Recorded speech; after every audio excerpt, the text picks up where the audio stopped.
अस्सलामुअलैकुम वरहमतुल्लाहि वबरकातुहू। आज हम जो है वो प्रैक्टिकल डेमोंस्ट्रेशन देखेंगे पीएनएफ की। पीएनएफ प्रोप्रियोसेप्टिव न्यूरोमस्कुलर फैसिलिटेशन, इसकी हमने जो थ्योरी थी वो सारी कवर कर ली है वीडियो 1 में। अब हम जो है वो इसका जो है वो सारा प्रैक्टिकल डेमोंस्ट्रेशन देखेंगे वीडियोस के थ्रू। इसके अंदर जो पीएनएफ है उसके अंदर दो चीज़ें आती हैं प्रैक्टिकली जो कि करने वाली हैं। एक है टेक्निक्स, पीएनएफ की टेक्निक्स, और दूसरी है पीएनएफ के पैटर्न्स। तो पहले हम जो है वो पीएनएफ के पैटर्न्स देखेंगे, बायलैटरल एंड यूनिलैटरल, और फिर पीएनएफ की जो है वो सारी टेक्निक्स देखेंगे जो कि बहुत ही ज़्यादा इंपॉर्टेंट एंड बेनिफिशियल होती हैं। सो शुरू करते हैं। बिस्मिल्लाहिर्रहमानिर्रहीम। रब्बिश्रह ली सदरी वयस्सिर ली अमरी वहलुल उक़दतम मिन लिसानी यफ़क़हू क़ौली। बिफ़ोर गोइंग टू फॉरवर्ड, मैं ये आयत जो है वो डिस्कस करना चाहूँगी। सूरत बकरा में अल्लाह ताला ने फरमाया है आयत 143 में, वकज़ालिक जअलनाकुम उम्मतन वसता, और इसी तरह हमने तुमको उम्मत मोअतदल बनाया है। मोअतदल यानी कि बैलेंस्ड उम्मत बनाया है, दरमियानी उम्मत बनाया है। इसका क्या मतलब है कि हम जो है वो बीच वाले दरमियानी हैं। किस लिहाज से कि हम जो है वो एक लिंक हैं बिटवीन अल्लाह का मैसेज और पूरी इंसानियत तक। जैसे कि हमें पता है कि अब कोई रसूल नहीं आएगा मोहम्मद सल्लल्लाहु अलैहि वसल्लम के बाद, और मोहम्मद सल्लल्लाहु अलैहि वसल्लम जो भेजे गए थे वो तमाम इंसानियत के लिए भेजे गए थे। बाकी जो अंबिया थे, रसूल थे, वो एक पर्टिकुलर एरिया के लिए थे, पर्टिकुलर टाइम पीरियड के लिए थे। लेकिन जो आखिरी रसूल है मोहम्मद सल्लल्लाहु अलैहि वसल्लम, वो तमाम इंसानियत की तरफ है, पूरी दुनिया की तरफ है। पूरी दुनिया में सब आ जाते हैं, तमाम मज़हब आ जाते हैं। तो अल्लाह ताला ने हमें बीच में लिंक बनाया है उम्मत मोहम्मद सल्लल्लाहु अलैहि वसल्लम की उम्मत को, कि वो लिंक है अल्लाह ताला का जो पैगाम है, कुरान है उसके, और जो तमाम इंसानियत है उन तक हमने पैगाम पहुंचाना है। तो अल्लाह ने कहा कि मैंने तुम्हारे ऊपर रिस्पॉन्सिबिलिटी रखी है कि तुम्हें दरमियानी उम्मत बनाया है। तो अब तुम्हारा रोल है कि तुम बाकी जो क्रिश्चियंस हैं, जो ज्यूज़ हैं, जो बुद्धिस्ट हैं, जो हिंदूज़ हैं, उन तक तुमने अल्लाह का पैगाम जो है वो पहुंचाना है। एक ये मायने हो गया कि हम दरमियानी जो है वो लिंक हैं, और दूसरा ये मायने है कि हमारी जो शरीयत है वो भी मुतदल है, यानी कि वो भी बैलेंस्ड है। अगर हम देखें, कंपेयर करें हज़रत मूसा अलैहिस्सलाम को जो शरीयत दी गई थी, जो हज़रत मूसा अलैहिस्सलाम के लोग थे कौम के, जिनको नॉर्मली बनी इसराइल कहा जाता है या ज्यूज़, तो उनकी जो शरीयत थी वो बहुत ज़्यादा सख्त थी। उन्होंने ख़ुद उसको सख्त बना लिया था, क्योंकि उन्होंने इतने सवाल पूछे अपनी शरीयत के बारे में कि ये कैसे करना है, वो कैसे करना है, इतने सवाल किए कि वो सख्त होती चली गई। जैसे मैं एग्ज़ाम्पल दूँ, एक गाय है, उसको हमने लंबी सी डोरी से एक जगह बांध दिया है। अब वो अगर ख़ुद उस पोल के इर्द गिर्द घूम घूम के अपनी डोरी सख्त टाइट कर ले, गले तक ले आए गोल गोल घूम के, तो क्या है कि उसने ख़ुद अपने लिए ये किया। तो सेम उन्होंने मूसा अलैहिस्सलाम के जो कौम के लोग थे उन लोगों ने भी यही किया कि अल्लाह ताला ने तो ढील दी भी थी शरीयत में, लेकिन उन्होंने इतने सवाल पूछे कि आहिस्ता आहिस्ता उनकी शरीयत जो है वो क्या होती गई, टफ़ होती गई, सख्त होती गई, कि उन्होंने अपने लिए इम्पॉसिबल बना लिया उसको। तो every action have equal and opposite reaction. तो जो दूसरी तरफ हज़रत ईसा अलैहिस्सलाम के कौम के जो लोग थे, ईसाई या क्रिश्चियंस, उन्होंने क्या किया, उन्होंने बिल्कुल ही क्या किया, अपनी शरीयत को बिल्कुल ही ख़त्म कर दिया। एक तरफ ये था कि बहुत ज़्यादा सख्त थी, हज़रत मूसा अलैहिस्सलाम के लोगों ने सख्त बना ली थी, अल्लाह के बारे में इतना ऐसा गुमान कि बस सिर्फ डर और डर और डर, कोई मोहब्बत नहीं। दूसरी तरफ ईसा अलैहिस्सलाम के लोग, ईसाइयों ने क्या किया कि बिल्कुल ही अल्लाह ताला को सरापा रहमत बना लिया, और डर का जो वो था, पार्ट था, वो बिल्कुल ही ख़त्म कर दिया। नाउज़ुबिल्लाह, ऐसे अल्लाह ताला को बना लिया कि बस हम गुनाह करते रहें और अल्लाह का काम है माफ़ करना। तो अल्लाह कह रहे हैं कि आप जो है वो दरमियानी उम्मत, तो बैलेंस्ड हो कि आपके अंदर दोनों फैक्टर्स मौजूद हैं। आपकी शरीयत भी आसान है, इसमें डर का, अल्लाह ताला से डर का भी फैक्टर है, और अल्लाह ताला से रहम का भी जो फैक्टर मौजूद है। और मोमिन जो है वो बैलेंस्ड होता है, दरमियान में होता है उम्मीद और डर के। तो अल्लाह ताला ने कहा कि आप दरमियानी उम्मत बनाई गई हो, तो आपकी शरीयत भी बहुत ज़्यादा इजी है, और आपने दूसरों तक पैगाम भी पहुंचाना है। और आगे अल्लाह ताला ने फरमाया लितकूनु शुहदा अलन नास, ताकि तुम लोगों पर गवाह बनो। कोई रिस्पॉन्सिबिलिटी दी जाती है तभी जो है वो उसके बारे में पूछा जाता है कि आपने वो रिस्पॉन्सिबिलिटी जो है वो की, फॉलो कि नहीं की। तो अल्लाह कह रहे हैं कि जो काम का तुम्हें मैंने रिस्पॉन्सिबल बनाया है उसके बारे में पूछा जाएगा तुम गवाह बनोगे लोगों पे। तुमसे पूछा जाएगा कि लोगों को जो तुम्हें काम दिया था वो तुमने कर लिया कि नहीं। और आगे क्या है, वयकून रसूल अलैकुम शहीदा, और पैगंबर तुम पर गवाह बनेंगे कि तुमने, पैगंबर बताएंगे कि इसने रिस्पॉन्सिबिलिटी अपनी अदा की या नहीं की। जैसे सूरत फुरकान में आता है कि ये जो रिस्पॉन्सिबिलिटी हमें दी गई, अब पैगंबर हमारे बारे में गवाही हो सकता है हमारे अगेंस्ट दे या हमारे हक़ में दे। अगर हमने अपनी ड्यूटी पूरी की तो हमारे जो है वो हमारे लिए होगी शिफात, लेकिन अगर अगेंस्ट होगी अगर हमने ड्यूटी पूरी नहीं की, जैसे सूरत फुरकान में आता है कि जो है वो बुलाया जाएगा डिफरेंट पैगंबरों को और वो कहेंगे कि हमारी कौम ने कुरान को छोड़ दिया था। तो हमें अब देखना है कि हमें कौन सी जो है वो कौम बनना है जिसके बारे में शिफात की जाएगी या जो पैगंबर हैं वो अगेंस्ट होंगे। हम ये नहीं कह सकते कि जो ज़िम्मेदारी है फैलाने की, इस्लाम को प्रमोट करने की, वो सिर्फ़ और सिर्फ उन लोगों की है, उन पर्सन्स की है जो कि दीन से रिलेटेड हैं, जैसे जो मस्जिद में मौजूद हैं या मदरसे में मौजूद हैं। एवरी इंडिविजुअल हैव रिस्पॉन्सिबिलिटी, इसको फ़ील करना चाहिए, हमें ख़ुद कुरान से जुड़ना चाहिए ताकि हम अपने आप को नरिश कर सकें कुरान से, और ये जो हमारी ड्यूटी है, जो कुरान है उसकी तालीमात हम जो है वो दूसरों तक पहुँचा सकें। सो शुरू करते हैं अपने टॉपिक को। PNF पैटर्न्स, पहले हम PNF पैटर्न्स देखेंगे, देन हम PNF टेक्निक्स देखेंगे। जो PNF पैटर्न्स होते हैं वो दो तरह के होते हैं, एक होते हैं यूनिलैटरल पैटर्न्स और दूसरे होते हैं बायलैटरल पैटर्न्स।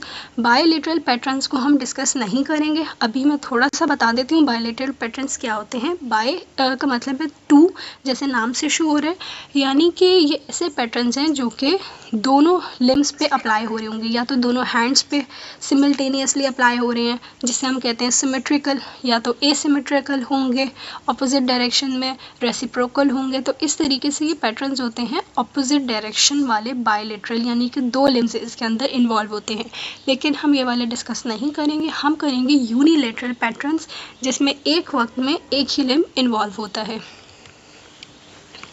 ये हमारे पास जो है वो अपर एक्सट्रीमिटी का है, अपर एक्सट्रीमिटी के भी होते हैं पैटर्न्स और लोअर एक्सट्रीमिटी के भी होते हैं। ये अपर एक्सट्रीमिटी का पैटर्न है, इस तरीके से हमारे पास होते हैं D1 फ्लेक्शन, D1 एक्सटेंशन, इसी तरीके से D2 फ्लेक्शन, D2 एक्सटेंशन। अब यहाँ पे एक चीज़ का ख्याल रखना है हमें कि ये राइट शोल्डर है पेशेंट का, अगर राइट शोल्डर है तो लेफ़्ट साइड पे पहला पैटर्न शुरू होगा जो है D1 फ्लेक्शन। D1 फ्लेक्शन इधर है तो अगर इसका ऑपोजिट D1 एक्सटेंशन दूसरी तरफ होगा। अगर हम देखें D1 फ्लेक्शन कैसे होती है तो यूँ फ्लेक्स होकर हाथ ऊपर को जाता है, जैसे कॉम करते हैं हम उस तरीके से, तो इसका ये पैटर्न बनता है D1 फ्लेक्शन D1 एक्सटेंशन का। और अगर हम वो वाला देखें D2 फ्लेक्शन D2 एक्सटेंशन, तो जैसे हम स्वॉर्ड निकालते हैं, तलवार निकालते हैं, तो उस तरीके का पैटर्न होता है कि ये हाथ इधर आएगा तो D2 एक्सटेंशन, ये हाथ ऊपर जाएगा तो D2 फ्लेक्शन। तो इस वाली डायरेक्शन में हमारे पास D2 पैटर्न है और इस वाली डायरेक्शन में D1 पैटर्न है। तो देखना ये है कि अगर ये राइट शोल्डर पे है तो D1 फ्लेक्शन यहाँ से शुरू होगा, लेकिन अगर ये लेफ़्ट शोल्डर पे है, जैसे अगर हम इस पिक्चर में देखें कि लेफ़्ट शोल्डर पे पैटर्न अप्लाई हो रहा है, तो D1 फ्लेक्शन इधर नहीं होगा राइट साइड पे, बल्कि ऑपोजिट साइड पे होगा हमारे। अगर राइट शोल्डर है तो लेफ़्ट साइड पे D1 फ्लेक्शन है, लेफ़्ट शोल्डर है तो राइट साइड पे D1 फ्लेक्शन जो है वो होगी। क्योंकि अगर हम मूवमेंट को देखें, कॉम करने वाली फ्लेक्स करके हम यहाँ लेके जाएंगे हेड के ऊपर, तो यहाँ से D1 फ्लेक्शन होगा, ये D1 एक्सटेंशन। इसी तरह अगर हम फॉरवर्ड निकालने वाली मूवमेंट करें तो D2 एक्सटेंशन यहाँ और D2 फ्लेक्शन यहाँ। तो इस चीज़ का हमने ख्याल रखना है कि कौन सा शोल्डर इन्वॉल्व है उसके। अब अगर हम ये पूछें कि ये कौन सा शोल्डर इन्वॉल्व है और D1 D2 कहाँ पे होगा, तो ADD जहाँ पे लिखा हुआ होगा फ्लेक्शन और दूसरी तरह एक्सटर्नल रोटेशन, और ADD उसका मतलब है कि ये D1 फ्लेक्शन है। तो ये लेफ़्ट साइड पे लिखा हुआ है, इसका मतलब क्या हुआ कि ये कौन सा शोल्डर हुआ, ये राइट शोल्डर हुआ। अगर राइट शोल्डर है तो पैटर्न जो होगा D1 फ्लेक्शन वो लेफ़्ट साइड से यहाँ से शुरू होगा जिसमें ADD आता है। अच्छा, अब हम एक एक करके जो है वो सारी जो भी पैटर्न्स हैं उनको देखेंगे और उनकी जो है वो वीडियोस भी साथ साथ देखेंगे। तो पहले हम देखते हैं अपर लिम्ब के हम डिस्कस कर रहे हैं अब, और जो है वो इसमें 3 चीज़ों का हमें ख्याल रखना है। पहली चीज़ ये कि जब हम ये पैटर्न्स अप्लाई कर रहे होंगे, स्टार्टिंग पोजीशन इंपॉर्टेंट है कि कहाँ से, किस पैटर्न से हाथ शुरू हो रहा है। पहली चीज़ जो है वो स्टार्टिंग पोजीशन। सेकंड चीज़ इम्पॉर्टेंट है आपकी थेरेपिस्ट की हैंड ग्रिपिंग और किस तरीके से वो अपनी बॉडी को मूव कर रहा है, लिम्ब को मूव करते हुए। तो थेरेपिस्ट ने कहाँ से होल्ड किया हुआ है, ये सेकंड चीज़ बहुत ज़्यादा इम्पॉर्टेंट है। और तीसरी चीज़ ये इम्पॉर्टेंट है कि वो जो भी पैटर्न हुआ है वो क्या जो है वो उसके कंपोनेंट्स हैं, जब वो एंड होगा तो क्या क्या चीज़ें जो है वो होंगी। ये तीनों चीज़ें हम जो है वो वीडियो के ज़रिए से जो देखते हैं। और एक और चीज़ ये भी इम्पॉर्टेंट है कि हम साथ साथ जो पेशेंट होगा उसको ओरल क्यूज़ भी दे रहे होंगे, वर्बल क्यूज़ कि आप ऐसे करें, hands up, lift your arm, then your elbow, इस तरीके से। तो अगर हम देखें तो इसकी स्टार्टिंग पोजीशन जो थी, ये पैटर्न हो गया, ये D1 फ्लेक्शन है। यहाँ से पेशेंट ने स्टार्ट किया है, यहाँ से एक्सटेंड हुआ था हाथ, सही है, एक्सटेंशन थी शोल्डर के ऊपर एब्डक्शन थी, इंटरनल रोटेशन थी, ये थी इसकी स्टार्टिंग पोजीशन। और जब हमने इसको स्टार्ट किया, इसको करते करते फिर यहाँ पे लेके आए, जब यहाँ पे हम ले आए तब वो कहलाएगा D1 फ्लेक्शन। यानी कि अगर ये D1 फ्लेक्शन है तो इसकी स्टार्टिंग पोजीशन क्या होगी, एक्सटेंशन वाली। शोल्डर पे जब ये पैटर्न हो जाएगा तो फ्लेक्शन होगी। जैसे हम देखते हैं रिमूव करके ला रही है, यहाँ तक ये लेके आ गई। अब यहाँ पे अगर हम नोट करें तो हमारे पास शोल्डर पे क्या हो रही है, शोल्डर फ्लेक्स्ड है, हमारा शोल्डर एडक्टेड है, शोल्डर पे जो है वो एक्सटर्नल रोटेशन हो रही है, सुपिनेशन हो रही है, रेडियल डेविएशन, और जो फिंगर्स हैं वो भी क्या है, फ्लेक्स्ड है। तो ये D1 फ्लेक्शन है, ये हो चुकी है D1 फ्लेक्शन, जो कि सर के ऊपर आती है। स्टार्टिंग पोजीशन क्या आती है इसकी, D1 फ्लेक्शन की एक्सटेंडेड का आर्म। अब थेरेपिस्ट ने कहाँ से पकड़ा हुआ है, एक हाथ जो है ये एल्बो के नीचे है थेरेपिस्ट का, दूसरा हाथ उसने फिंगर्स को ग्रिप किया हुआ है।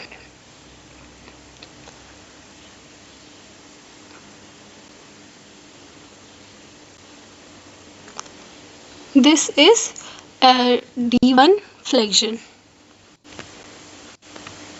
अब हम जो है वो D1 एक्सटेंशन देख रहे हैं। अब D1 एक्सटेंशन की स्टार्टिंग पोजीशन क्या है, जो कि D1 फ्लेक्शन की थी, यानी कि D1 फ्लेक्शन से शुरू होगा और D1 एक्सटेंशन तक जाएगा। तो इसकी स्टार्टिंग पोजीशन में शोल्डर फ्लेक्स्ड होगा, अडक्टेड होगा, एक्सटर्नली रोटेटेड होगा। लेकिन जब ये परफॉर्म हो जाएगी उसके बाद क्या होगा, शोल्डर एक्सटेंशन पे चला जाएगा, अबडक्शन पे चला जाएगा, इंटरनल रोटेशन पे, फोरआर्म पे प्रोनेशन होगी, अल्नर डेविएशन, और जो फिंगर्स हैं वो भी क्या होंगी, एक्सटेंड हो जाएंगी, वहाँ जाके भी ये परफॉर्म होगा। इसको अब हम जो है वो देखते हैं।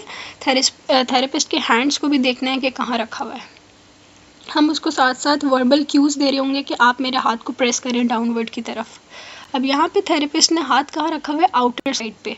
जो D1 फ्लेक्शन थी उसमें हाथ अंदर था, एल्बो के एक तरफ हाथ अंदर था, दूसरा जो है वो पकड़ा हुआ था रिस्ट को फ्लेक्स्ड पोजीशन में।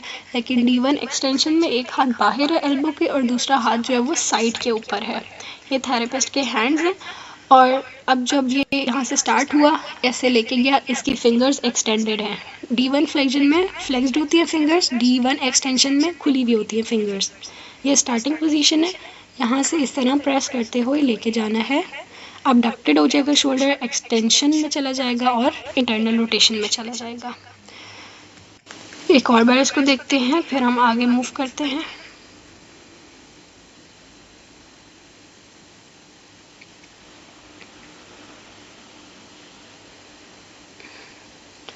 ये जो है वो थेरेपिस्ट इसको एक्टिवली करवा रही है, यानी कि जो पेशेंट था उसने सीख लिया कि किस तरीके से मूवमेंट करनी है, और उसके वर्बल क्यूज़ के मुताबिक, जैसे उसने वर्बल क्यूज़ देके फैसिलिटेट किया पेशेंट को कि आपने ऐसे करना है, तो वो कर पा रहा है, ये एक्टिवली पेशेंट कर रहा है। अब अगर कोई ऐसा पेशेंट है जो कि एक्टिवली नहीं कर पा रहा, तो पहले हम उसका हाथ पकड़ के उसको फैसिलिटेट करके बताएंगे कि इस तरीके से आपने करना है। जब वो पता चल जाएगा उसको कैसे करना, तो फिर वो पेशेंट एक्टिवली करेगा। जब एक्टिवली वो कर लेगा तो फिर हम क्या करेंगे, रेजिस्टेंस अप्लाई करेंगे ऑपोजिट डायरेक्शन में। तो ये हम आगे भी टेक्निक्स में डिस्कस करेंगे ये वाली चीज़ें। D1 फ्लेक्शन, D1 एक्सटेंशन हो गई, जो कि इस प्लेन में होती है, जैसे हम अपने सर को कॉम करते हैं। अब है D2, D1 हो गई, D1 फ्लेक्शन, D1 एक्सटेंशन। अब है D2 फ्लेक्शन और D2 एक्सटेंशन। D2 फ्लेक्शन जो है उसकी स्टार्टिंग पोजीशन ऐसे होगी, हैंड इस तरीके से जो है वो बॉडी के साथ होगा, जैसे सॉवर्ड निकालने वाली मूवमेंट होती है, तलवार निकालने वाली। तो जो D2 फ्लेक्शन की स्टार्टिंग पोजीशन है वो ऐसे है, बॉडी की तरफ है हाथ, फिर हाथ यहाँ से स्टार्ट होके वहाँ तक जाएगा। तो अब हम इसको देखते हैं, साथ साथ थेरेपिस्ट वर्बल क्यूज दे रहा होगा कि आप अपने जो आर्म्स हैं उसको अप करें, स्ट्रेट करें, एल्बो को स्ट्रेट करें, और थेरेपिस्ट के हाथ की लोकेशन देखें कहाँ पे, एक एल्बो के आउटर साइड पे है, दूसरा 2 फिंगर्स से अंदर पकड़ा हुआ है और आउटर साइड पे हाथ रखा हुआ है। इस तरीके की मूवमेंट हो रही है। D2 फ्लेक्शन में शोल्डर फ्लेक्स्ड हो गया, शोल्डर फ्लेक्स्ड हो गया, शोल्डर जो है वो अबडक्शन में चला गया, एक्सटर्नल रोटेशन में चला गया, सुपिनेशन में, रेडियल डेविएशन में, और फिंगर्स भी इसके क्या है, एक्सटेंडेड है। तो ये चीज़ ख्याल रखनी है, D2 फ्लेक्शन में फिंगर्स एक्सटेंडेड है, लेकिन D2 एक्सटेंशन में फिंगर्स फ्लेक्स्ड होंगी। तो थेरेपिस्ट के हैंड को भी देखें कहाँ पर प्लेस है और क्या मूवमेंट हो रही है।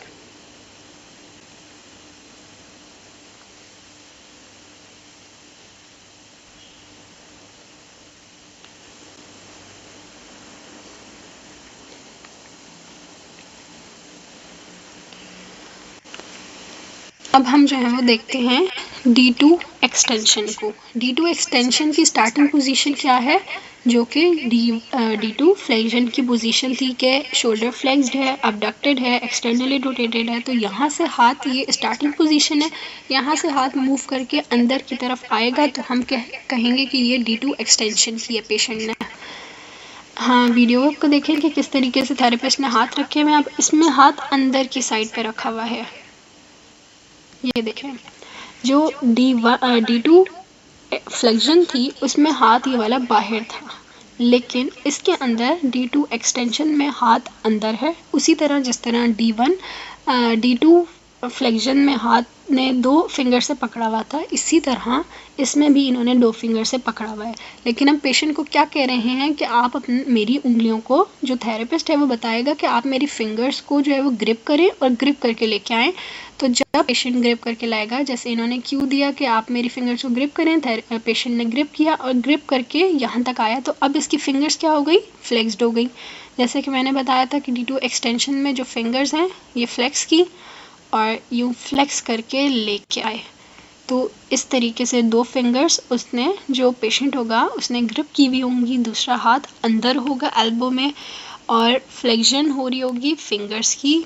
जो शोल्डर है वो एक्सटेंशन पे है, एडक्शन पे है और इंटरनल रोटेशन पे है। तो ये हमारी जो है वो D2 एक्सटेंशन हो गई। यहाँ पे इस तरह हम अंदर ले आए तो ये D2 एक्सटेंशन हो गई। स्टार्टिंग पोजीशन थी, वहाँ से अंदर लेके आना है। तो हमने D1 फ्लेक्शन एक्सटेंशन कर ली, D2 फ्लेक्शन एक्सटेंशन कर ली। अब हम लोअर लिम्ब पे जा रहे हैं। लोअर लिम्ब पे भी यही चीज़ का ख्याल रखना है कि अगर लेफ़्ट हमारे पास लोअर लिम्ब इन्वॉल्व है तो राइट साइड से D1 फ्लेक्शन का पैटर्न शुरू होगा। अगर राइट लोअर एक्सट्रीमिटी है, राइट साइड पे है, हाँ, जिस पे हम परफॉर्म करें पैटर्न, राइट हमारे पास लोअर एक्सट्रीमिटी है, तो लेफ़्ट साइड पे D1, सॉरी ये मैंने F1 लिख दिया, D1 है ये, D1 flexion, D1 extension, D2 flexion, D2 extension.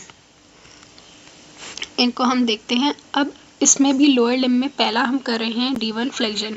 अच्छा, फ्लेक्शन जो है D1 वाली, वो याद रखिएगा कि D1 फ्लेक्शन, D1 एक्सटेंशन कैसी मूवमेंट होगी, पाँव अंदर की साइड पे जाएगा, अभी हम देखेंगे। और जो D2 फ्लेक्शन, D2 एक्सटेंशन होगी उसमें पाँव बाहर की साइड पे आउटवर्ड्स जाएगा। तो स्टार्टिंग पोजीशन क्या है D1 फ्लेक्शन की, नाम तो इसका फ्लेक्शन है, लेकिन अभी क्या हो रहा है, पाँव एक्सटेंडेड है। ये स्टार्टिंग पोजीशन है जिसमें जो हिप है वो एक्सटेंडेड है, पाँव जो है वो अबडक्टेड है, एक्सटर्नली रोटेटेड है। और इन्होंने क्या किया हुआ है, थेरेपिस्ट के हाथ को भी हमने देखना है, एक हाथ यहाँ पे है, दूसरा हाथ इस तरीके से पाँव के टो के ऊपर है, यानी प्रेस कर रहा है टो को। अब ये मूवमेंट हम इसको देखेंगे, साथ साथ वर्बल क्यूज देके फैसिलिटेट कर रहे होंगे पेशेंट से कि आपने अपने फुट को ऊपर करें, नी को बेंड करके अंदर की साइड पे लेके जाएं। यहाँ से ये स्टार्टिंग पोजीशन है, यहाँ से ऐसे पेशेंट लेके गया अंदर की साइड पे। दिस इज D1 फ्लेक्शन, कि पाँव जो है, हिप जो है वो क्या हो गया है, फ्लेक्स्ड हो गया है। अडक्टेड हो गया है और एक्सटर्नल रोटेटेड हो गया है। ये चीज़ याद रखनी है कि जब पाँव अंदर की तरफ जाएगा तो वो एक्सटर्नल रोटेशन कहलाएगा, इंटरनल नहीं, एक्सटर्नल रोटेशन, क्योंकि हिप में ऑपोजिट हो जाता है। तो ये क्या हो रही है, एक्सटर्नल रोटेशन हो रही है। एंकल किस में है, डॉर्सीफ्लेक्शन में है। एंकल डॉर्सीफ्लेक्शन में है, ऊपर की तरफ है, नीचे की तरफ प्लांटर फ्लेक्शन में नहीं है। जो एंकल है वो डॉर्सीफ्लेक्स्ड है और टोस की एक्सटेंशन हो रही है। ये टोस क्या है, देखिए सीधे ऊपर एक्सटेंडेड है। फ्लेक्स्ड कैसे होते हैं, अगर ये टोस नीचे हो, और ये ऊपर है तो ये क्या है, एक्सटेंडेड है।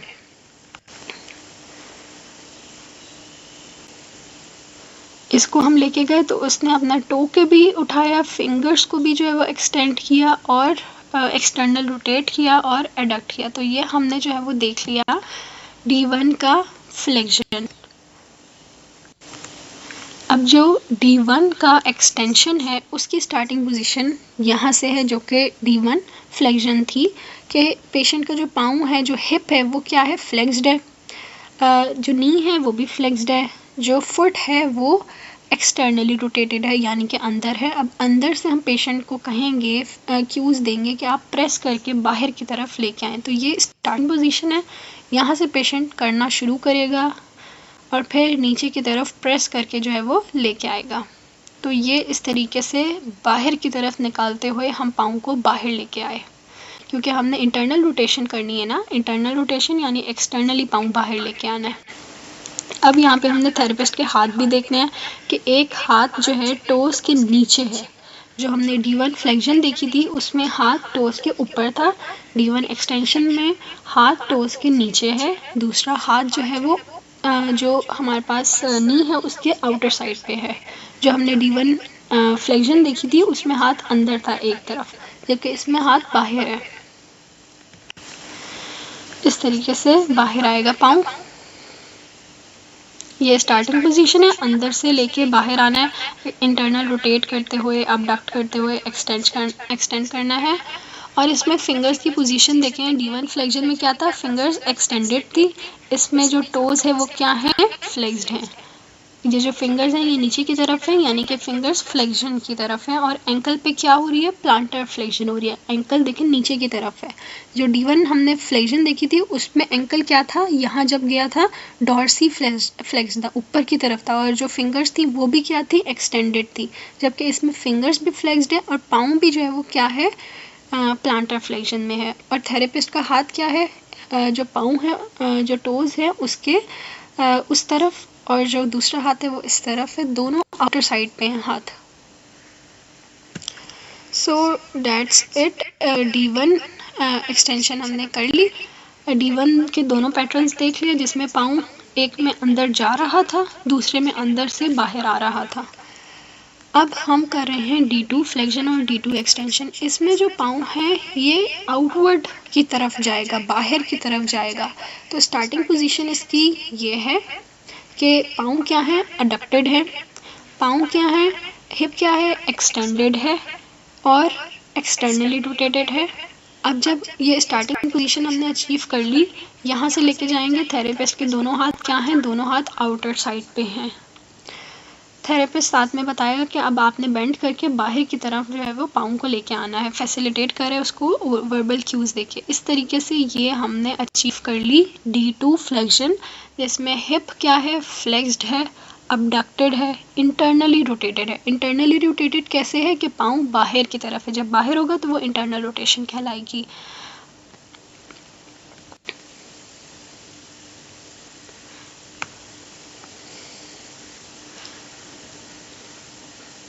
और इसमें अगर हम पाँव को देखें, टोस को देखें, एंकल को, तो एंकल क्या है, प्लांटर फ्लेक्स्ड है, ऊपर की तरफ है।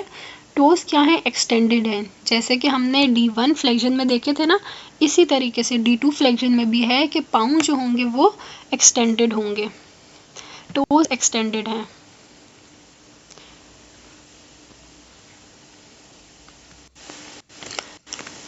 अब हम कर रहे हैं D2 एक्सटेंशन। D2 एक्सटेंशन की स्टार्टिंग पोजीशन ये है कि जो हिप होगा वो फ्लेक्स्ड होगा और जो है वो इंटरनली रोटेटेड होगा। इंटरनली यानी कि बाहर की तरफ होगा थोड़ा सा। जो टो है वो भी क्या होगा, डॉर्सी फ्लेक्शन में होगा। और अब जब ये आएगा वापस स्ट्रेटन अप होगा तो फिर वो D2 एक्सटेंशन कहलाएगी। स्टार्टिंग पोजीशन ये थी, थेरेपिस्ट के हैंड्स देखिए, एक पाँव के नीचे है, दूसरा नी के ऊपर है, इस तरीके से।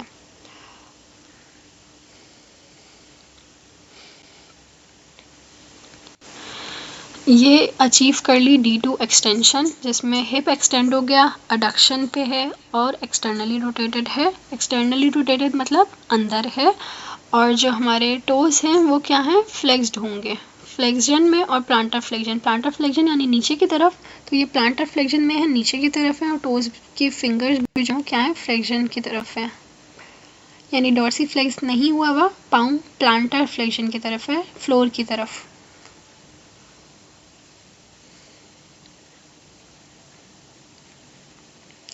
This is the starting position. यहाँ से शुरू करके पेशेंट को कहना है अंदर की तरफ किक डाउन करे, तो ये मूवमेंट अचीव हो गई। ये हमने PNF पैटर्न्स देख लिए।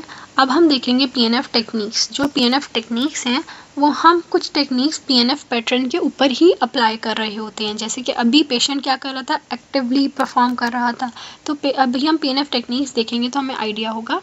अच्छा, PNF टेक्निक्स में दो क्लासिफिकेशन है। एक हम करते हैं PNF टेक्निक्स स्ट्रेंथनिंग के लिए, एगोनिस्ट मसल या एंटागोनिस्ट मसल की स्ट्रेंथनिंग के लिए।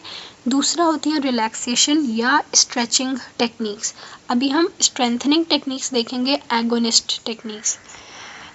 एगोनिस्ट टेक्निक्स में दो थी हमारे पास। एगोनिस्ट में दो हैं, रिदमिक इनिशिएशन और रिपीटेड कॉन्ट्रैक्शन। पहली टेक्निक है रिदमिक इनिशिएशन। नाम से पता चल रहा है इनिशिएट करना है। ऐसा पेशेंट हमारे पास आया है जो अनएबल टू इनिशिएट मूवमेंट नहीं कर पा रहा, उसकी जो लिमिटेड है रेंज ऑफ मोशन।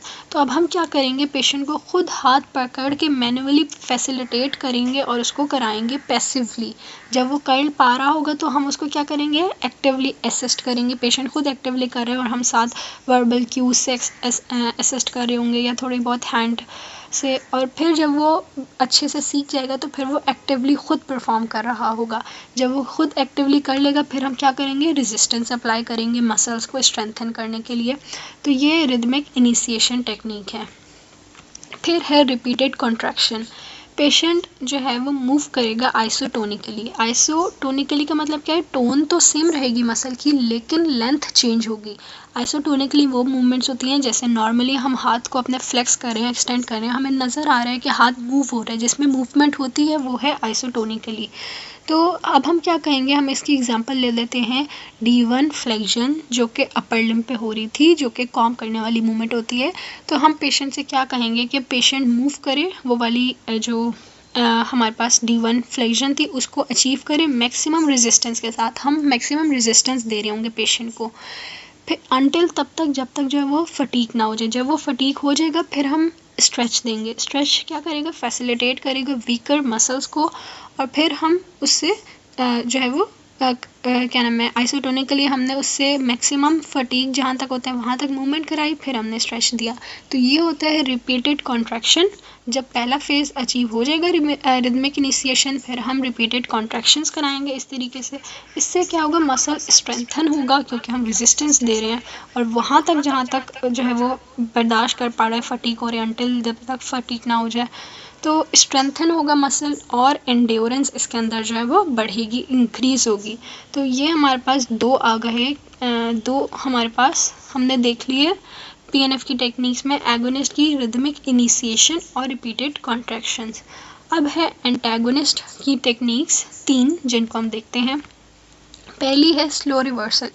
इसको भी एक्सप्लेन करने के लिए आप कॉन्सेप्ट ले आएँ वही वाला, या तो D1 फ्लेक्शन जो अपर लिम्ब में हो रही थी कॉम लाइक मूवमेंट, वो वाला ले आएँ अपने माइंड में कॉन्सेप्ट, या नॉर्मली अपना जो हैंड है उसको पकड़ लें और फ्लेक्शन और एक्सटेंशन जो हम एल्बो पे परफॉर्म करते हैं नॉर्मली उसको एज एन एग्जाम्पल ले लें, ताकि ये तीनों जो हैं उसको अप्लाई करने में ईजी हो।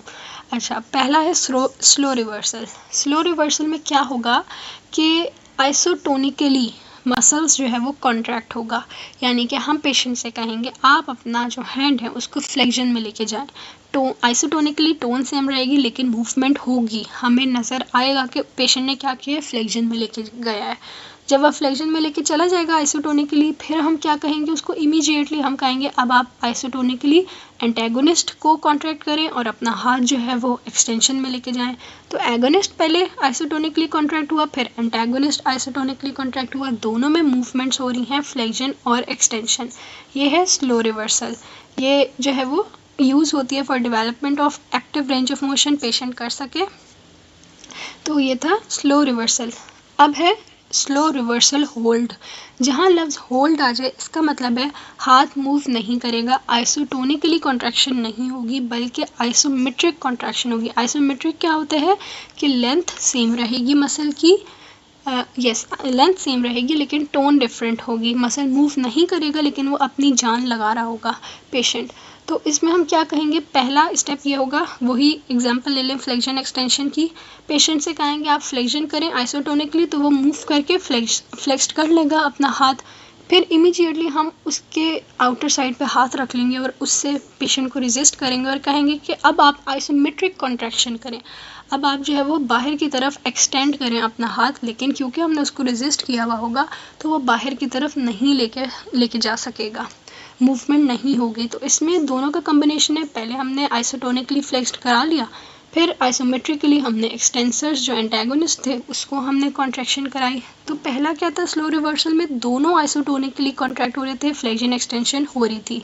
स्लो रिवर्सल होल्ड में क्या है, फ्लेक्शन तो हो जाएगी आइसोटोनिकली लेकिन एक्सटेंशन को हम होल्ड कर देंगे फॉर 2 to 5 सेकेंड्स के लिए। फिर है तीसरी रिदमिक स्टेबलाइजेशन। इसमें क्या है, दोनों ही आइसोटोनिकली कॉन्ट्रैक्ट होंगे, बिल्कुल भी मूवमेंट हम नहीं होने देंगे। पेशेंट को कहेंगे फ्लेक्स करें, हाथ रख लेंगे कि पेशेंट मूव ना कर सके। फिर पेशेंट को इमीडिएटली कहेंगे एक्सटेंड करें और हाथ रख लेंगे ऑपोजिट तरफ कि वो एक्सटेंड ना कर सके। यानी दोनों मसल्स, एगोनिस्ट भी एंटेगोनिस्ट भी, दोनों को आइसोमेट्रिकली कॉन्ट्रैक्ट कराएंगे कि मूवमेंट नहीं होगी। पेशेंट जो है वो फोर्स लगाएगा कॉन्ट्रैक्ट करने के लिए।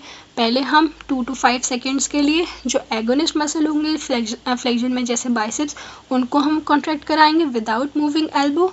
फिर हम क्या करेंगे, पेशेंट से कहेंगे कि 2 to 5 सेकेंड्स के लिए एंटेगोनिस्ट जो हैं ट्राइसेप, उनको आप क्या करें, आइसोमेट्रिकली कॉन्ट्रैक्ट करें, मूवमेंट नहीं होगी। तो इन तीनों में क्या है, कॉम्बिनेशन है।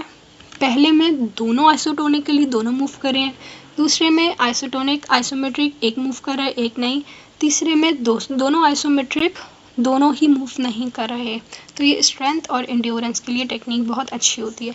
अब ये जो हमने तीनों टेक्निक्स पढ़ी, ये तीनों टेक्निक्स हम जो हैं वो पैटर्न्स जो थे पीएनएफ के पैटर्न्स, उनके ऊपर अप्लाई कर सकते हैं अकॉर्डिंग टू पेशेंट के कौन से मसल का हमें स्ट्रेंथन करना है और कितनी उसमें एबिलिटी है पेशेंट की। पीएनएफ की टेक्निक्स हमने देख ली जो कि स्ट्रेंथनिंग की थी। अब हम जो है वो स्ट्रेचिंग की, रिलैक्सेशन की टेक्निक्स देख रहे हैं जो कि बहुत ज़्यादा इम्पॉर्टेंट है और बहुत ज़्यादा पेशेंट के लिहाज से इसका इफ़ेक्ट बहुत ज़्यादा नज़र आता है। तो स्ट्रेचिंग टेक्निक्स किस तरीके से अप्लाई की जाती हैं पीएनएफ में, तो पैसिव स्ट्रेच के साथ आइसोमेट्रिक और आइसोटोनिक कॉन्ट्रैक्शंस कराई जाती हैं। इससे फ्लेक्सिबिलिटी अच्छी होती है पेशेंट की, कोऑर्डिनेशन अच्छी होती है, बायोमैकेनिक्स अच्छा होता है, ओवर यूज़ इंजरीज से बच जाता है पेशेंट, फटीग नहीं हो पाता। तो एग्जांपल के थ्रू हम इनकी स्ट्रेचिंग को समझते हैं। 2 टाइप्स हैं इसकी। पहली टाइप का नाम है होल्ड रिलैक्स या कॉन्ट्रैक्ट रिलैक्स। पहली जो टेक्निक है स्ट्रेंथनिंग की, उसके ये दोनों नाम हैं। क्यों? क्योंकि इसमें दोनों स्टेप बाय स्टेप दोनों चीज़ें होती हैं।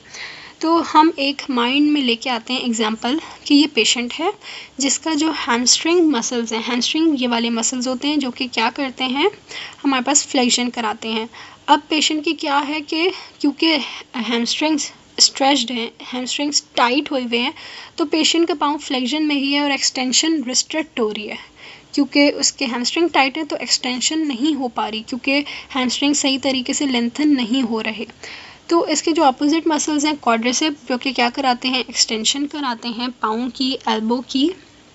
तो यहाँ पे क्वाड्रिसेप एगोनिस्ट मसल है, हैमस्ट्रिंग्स एंटेगोनिस्ट मसल हैं। एक ये चीज़ का याद रखिएगा। दूसरी चीज़ ये कि हैमस्ट्रिंग्स में क्या है, टाइटनेस है, हैमस्ट्रिंग टाइट है।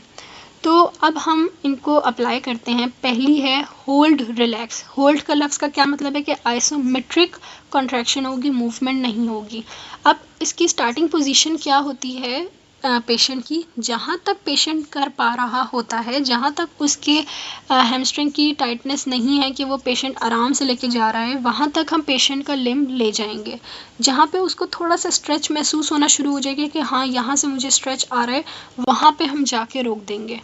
फिर यानी कि हमने शुरू में क्या किया, पेशेंट को पैसिवली लेके गए, पैसिव स्ट्रेच दिया थोड़ा सा, और पेशेंट को फैसिलिटेट किया हमने कि जहाँ तक वो लेके जा रहा है वहाँ तक थेरेपिस्ट लेके गया। अब क्या करेगा थेरेपिस्ट, अब थेरेपिस्ट कहेगा पेशेंट को कि आप एंटेगोनिस्ट मसल, जो कि क्या है हमारे पास हैमस्ट्रिंग एंटेगोनिस्ट है, एगोनिस्ट है क्वाड्रिसेप। अब थेरेपिस्ट कहेगा कि आपके जो एंटेगोनिस्ट मसल्स हैं, यानी जो आपके हैमस्ट्रिंग मसल्स हैं, उनको आप क्या करें, उनको आप आइसोमेट्रिकली कॉन्ट्रैक्ट करें फॉर 10 सेकेंड्स। आइसोमेट्रिकली का क्या मतलब है, आइसोमेट्रिक यानी मूवमेंट नहीं होगी।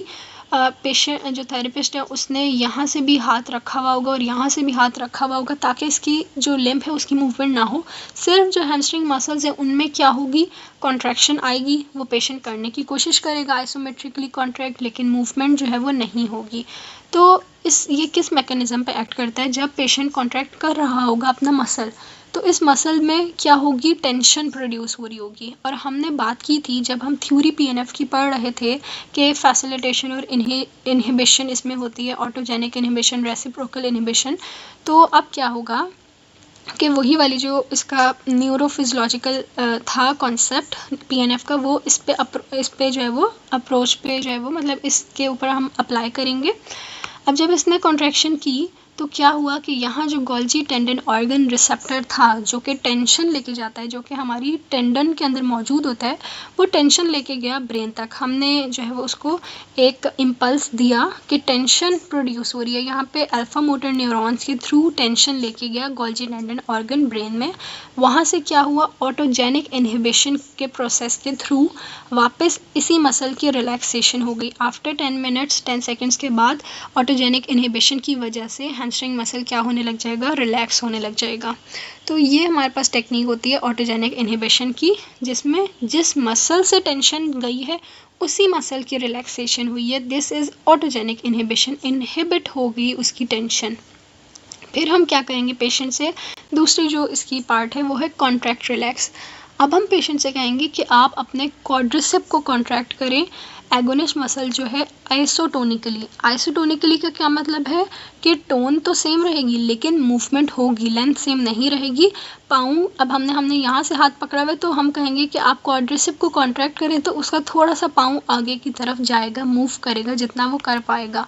तो इसमें 7 to 10 सेकेंड्स के लिए हम उसको कहेंगे कि आप आइसोटोनिकली क्वाड्रिसेप को, एगोनिस्ट को कॉन्ट्रैक्ट करें। जब वो इस एगोनिस्ट को कॉन्ट्रैक्ट करेगा तो रेसिप्रोकल इनहिबिशन की वजह से, रेसिप्रोकल इनहिबिशन क्या है कि जो मसल स्पिंडल होगा क्वाड्रिसेप के अंदर, मसल स्पिंडल का जो रिसेप्टर मौजूद होगा, वो रिसेप्टर सेंस करेगा कि यहाँ पे क्या हो रही है, यहाँ पे जो है वो कॉन्ट्रैक्शन हो रही है, तो वो कॉन्ट्रैक्शन को सेंस करेगा और ब्रेन के ज़रिए मैसेज आएगा कि जो एंटेगोनिस्ट मसल है उसको रिलैक्स कर दो। रेसिप्रोकल का मतलब यही है, जिस मसल से जाएगा मसल स्पिंडल के थ्रू कॉन्ट्रैक्शन का स्टिमुलस, स्ट्रेच का स्टिमुलस, ऑपोजिट मसल उसका रिलैक्स होगा। This is reciprocal. ये चीज़ याद रखनी है कि ऑटोजेनिक में क्या था, जिस मसल से गया है गोल्जी टेंडन ऑर्गन के थ्रू टेंशन का स्टिमुलस, उसी मसल के अंदर रिलैक्सेशन है। इसमें क्या होता है रेसिप्रोकल में कि जिस मसल से गया है मसल स्पिंडल के थ्रू रिस्पॉन्स स्ट्रेच का, ऑपोजिट मसल जो होगा एंटेगोनिस्ट वो रिलैक्स होगा। तो इन दोनों टेक्निक में हमने क्या किया, हमने रिलैक्स तो हैमस्ट्रिंग को ही किया। पहला ऑटोजेनिक इनहिबिशन के थ्रू इसको रिलैक्स किया, दूसरा हमने इसको कॉन्ट्रैक्ट करा के रिलैक्स इसको किया। तो इसको हम कहते हैं एंटेगोनिस्ट।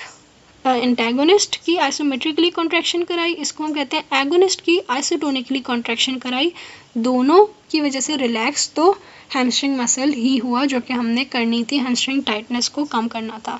तो उम्मीद है कि ये कॉन्सेप्ट हो गया होगा, इसको याद कर लीजिएगा। अब ये पहली टेक्निक थी स्ट्रेचिंग की, होल्ड रिलैक्स या कॉन्ट्रैक्ट रिलैक्स।